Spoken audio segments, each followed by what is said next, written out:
Have the floor and say what you like. Okay. I'm good. We're good, thank you, sir. Okay.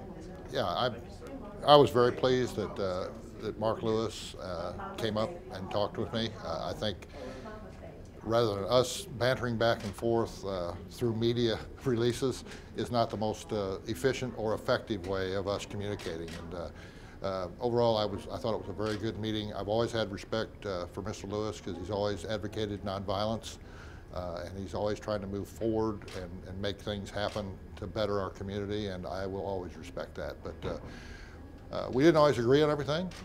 We talked a little bit about policies. We talked about things that post-shooting issues with the officers. And I think we probably gave him some information that he was not aware of, the resources available for our officers.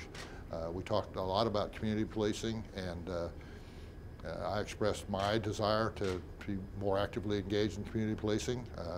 You know, part of our problem right now is just, to be frank, is just staffing. We don't have enough people. My officers are spending 83 to 87% of their time on calls. That doesn't give you time to go out and interact with your community and do the things we need to do to establish those relationships.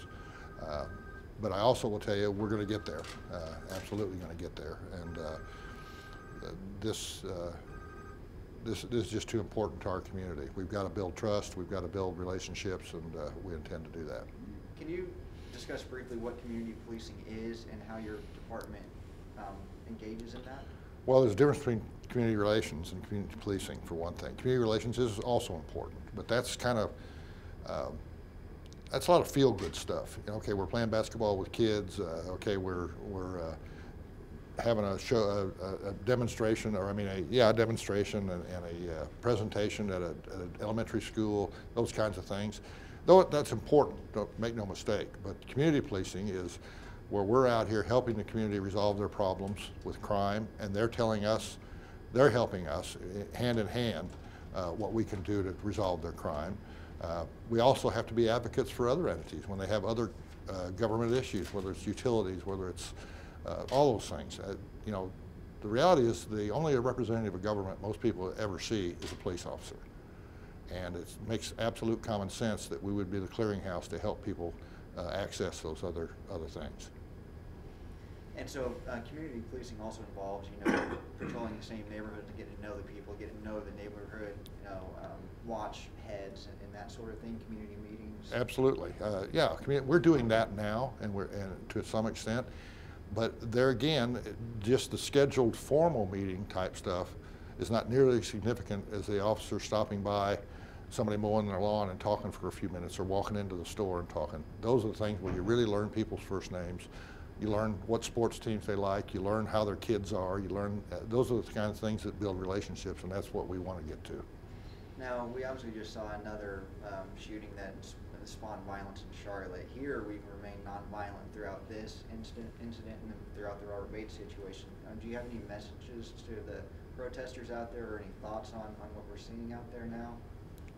First of all, I give the vast majority of the credit to our community. We have a good community that cares about their city.